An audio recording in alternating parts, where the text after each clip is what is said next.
ರೇಣುಕಾಸ್ವಾಮಿ ಹತ್ಯೆ ಪ್ರಕರಣದಲ್ಲಿ ನಟಿ ಪವಿತ್ರ ಗೌಡ ಅವರು ಪರಪ್ಪ ಅಗ್ರಹಾರ ಜೈಲಿನಲ್ಲಿದ್ದಾರೆ. ಈ ಪ್ರಕರಣಕ್ಕೆ ಸಂಬಂಧಪಟ್ಟಂತೆ ದಿನಕ್ಕೊಂದು ಸುದ್ದಿ ಹೊರಬರ್ತಿದೆ. ಈ ವಿಚಾರಗಳ ಬೆನ್ನಲ್ಲೇ ಪವಿತ್ರ ಗೌಡ ಮಾಜಿ ಪತಿ ಸಂಜಯ್ ಸಿಂಗ್ ಮೃತಪಟ್ಟಿರುವ ಸುದ್ದಿ ಹೊರಬಂದಿದೆ. 8 ತಿಂಗಳ ಹಿಂದೆಯೇ ಸಾವಾಗಿದ್ದು ಸದ್ಯ ಸಂಜಯ್ ಸಿಂಗ್ ಇನ್ನೆಲ್ಲ ಎಂಬ ಸುದ್ದಿ ಬೆಳಕಿಗೆ ಬಂದಿದೆ. ಹೌದು, 7-8 ತಿಂಗಳ ಹಿಂದೆಯೇ ಸಂಜಯ್ ಸಿಂಗ್ ಅವರು ಮೃತರಾಗಿದ್ದಾರೆ ಎನ್ನಲಾಗುತ್ತಿದೆ. ವಿಷಯ ತಡವಾಗಿ ಬೆಳಕಿಗೆ ಬಂದಿದ್ದು ವರ್ಷಗಳಿಂದ ಅನಾರೋಗ್ಯದಿಂದ ಬಳಲುತ್ತಿದ್ದೇ ಸಾವಿಗೆ ಕಾರಣ ಎನ್ನಲಾಗಿದೆ. ಆಸ್ಪತ್ರೆ ಸೇರಿದ್ದ ಸಂಜಯ್ ಸಿಂಗ್ ಚಿಕಿತ್ಸೆ ಫಲಕಾರಿಯಾಗದೆ ತಮ್ಮ ಹುಟ್ಟೂರಾದ ರಾಜಸ್ಥಾನದಲ್ಲಿ ಮೃತಪಟ್ಟಿದ್ದಾರೆ. ಪವಿತ್ರ ಗೌಡ ಅವರಿಗೆ 2013ರಲ್ಲಿ ವಿಚ್ಛೇದನ ನೀಡಿದ ಬಳಿಕ ಸಂಜಯ್ ಸಿಂಗ್ ಕುಡಿತಕ್ಕೆ ದಾಸನಾಗಿದ್ದ. ವಿಪರೀತ ಕುಡಿತದ ಚಟವೇ ಅವರನ್ನ ಬಲಿ ಪಡೆದಿದೆ. ರೇಣುಕಾಸ್ವಾಮಿ ಕೊಲೆ ಕೇಸ್ನಲ್ಲಿ ಪವಿತ್ರ ಗೌಡ ಬಂಧನವಾದಾಗ ಸಂಜಯ್ ಸಿಂಗ್ ಕುರಿತು ವಿಚಾರಗಳು ಬಹಿರಂಗವಾಗಿದ್ದವು.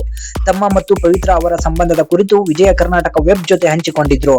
ಉತ್ತರ ಪ್ರದೇಶದಲ್ಲಿ ಗೋರಖ್ಪುರ್ ಜಿಲ್ಲೆಯ ಮೂಲದವರು ಸಂಜಯ್ ಸಿಂಗ್. ಬೆಂಗಳೂರಿನಿಂದ ತೆರಳಿದ ಕೆಲವೇ ತಿಂಗಳಲ್ಲಿ ಆರೋಗ್ಯ ಕೈಕೊಟ್ಟಿತ್ತು. 8 ತಿಂಗಳ ಹಿಂದೆ ಇಹಲೋಕ ತ್ಯಜಿಸಿದ್ದಾರೆ. ಸಂಜಯ್ ಸಿಂಗ್ ಅವರು ಶಿಕ್ಷಕರಾಗಿದ್ರು, ಕಂಪ್ಯೂಟರ್ ಇನ್ಸ್ಟಿಟ್ಯೂಟ್ ಇಟ್ಕೊಂಡಿದ್ರು. ಈ ಹಿಂದೆ ಪವಿತ್ರ ಗೌಡ ಅವರ ಜೊತೆಗಿನ ಸಂಬಂಧದ ಬಗ್ಗೆ ಸಂಜಯ್ ಸಿಂಗ್ ಅವರು ನೀಡಿದ ಮಾಹಿತಿ ಪ್ರಕಾರ 2013ರಲ್ಲೇ ಪವಿತ್ರ ಜೊತೆ ಸಂಜಯ್ ಸಿಂಗ್ ಡಿವೋರ್ಸ್ ಮಾಡ್ಕೊಂಡಿದ್ರು. 2007-8ರ ವರ್ಷದಲ್ಲಿ ಪ್ರೀತಿಸಿ ಮದುವೆಯಾಗಿದ್ದ ಜೋಡಿ ಸಂಜಯ್ ಸಿಂಗ್ ಮತ್ತು ಪವಿತ್ರ ಗೌಡ ಅವರಿಗೆ ಮಗಳಿದ್ದಾರೆ. ಡಿವೋರ್ಸ್ ಬಳಿಕ ಮಾಜಿ ಪತಿ ಸಂಜಯ್ ಸಿಂಗ್ ಸಂಪರ್ಕವನ್ನು ಸಂಪೂರ್ಣವಾಗಿ ಕಳೆದುಕೊಂಡಿದ್ದಂತಹ ನಟಿ ಪವಿತ್ರ ಗೌಡ. ಇಬ್ಬರ ಸಂಬಂಧದ ಕುರಿತು ಬಹಿರಂಗ ಮಾಡಿದ್ದೆ ನಟ ದರ್ಶನ್ ಅವರ ಪತ್ನಿ ವಿಜಯಲಕ್ಷ್ಮಿ. ಪವಿತ್ರ ಗೌಡ ಮತ್ತು ವಿಜಯಲಕ್ಷ್ಮಿ ಅವರ ನಡುವೆ ಸೋಷಿಯಲ್ ಮೀಡಿಯಾದಲ್ಲಿ ಪೋಸ್ಟ್ ಗಳ ವಾರ್ ಶುರುವಾಗಿತ್ತು. ಈ ಸಂದರ್ಭದಲ್ಲಿ ವಿಜಯಲಕ್ಷ್ಮಿ ಅವರು ಸಂಜಯ್ ಸಿಂಗ್ ಮತ್ತು ಪವಿತ್ರ ಗೌಡ ಅವರ ಹಳೆಯ ಫೋಟೋಗಳನ್ನ ತಮ್ಮ ಸಾಮಾಜಿಕ ಜಾಲತಾಣದಲ್ಲಿ ಅಪ್ಲೋಡ್ ಮಾಡಿದ್ರು. ಬಳಿಕ ಈ ಸುದ್ದಿ ಸಿಕ್ಕಾಪಟ್ಟೆ ವೈರಲ್ ಆಗಿತ್ತು.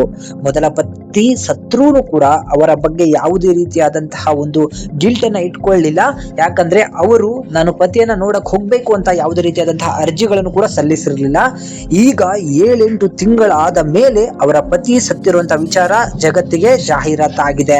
ಸೊ ಇದರ ಬಗ್ಗೆ ನಿಮಗೆಲ್ರಿಗೂ ಕೂಡ ಏನ್ ಅನ್ನಿಸ್ತು ಅದನ್ನ ಕಮೆಂಟ್ ಮುಖಾಂತರ ತಿಳಿಸಿ. ಏನೇ ಆಗ್ಲಿ, ದರ್ಶನ್ ಅವರು ಪವಿತ್ರ ಗೌಡ ಅವರ ಸಹವಾಸ ಮಾಡಿದ್ರಿಂದ ಪವಿತ್ರ ಗೌಡನು ಇವತ್ತು ಜೈಲಿನ ಸಹವಾಸವನ್ನು ಅನುಭವಿಸಬೇಕಾಗಿದೆ. ಜೊತೆಗೆ ದರ್ಶನ್ಗೂ ಕೂಡ ಬೇಡದೇ ಇರುವಂತಹ ಒಂದು ಸಂಕಷ್ಟ ಎದುರಾಗಿದೆ.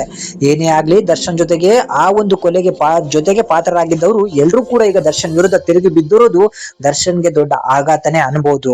ಏನೇ ಮಾಡ್ಲಿ, ಹೆಂಡತಿ ಕೊನೆವರೆಗೂ ಇರ್ತಾಳೆ, ಇಟ್ಕೊಂಡವಳು ಇರೋವರೆಗೂ ಇರ್ತಾಳೆ ಅನ್ನೋದು ಈ ಒಂದು ಪ್ರಕರಣದಿಂದ ಎಲ್ರಿಗೂ ಕೂಡ ಅರ್ಥವಾಗುವಂತದ್ದು.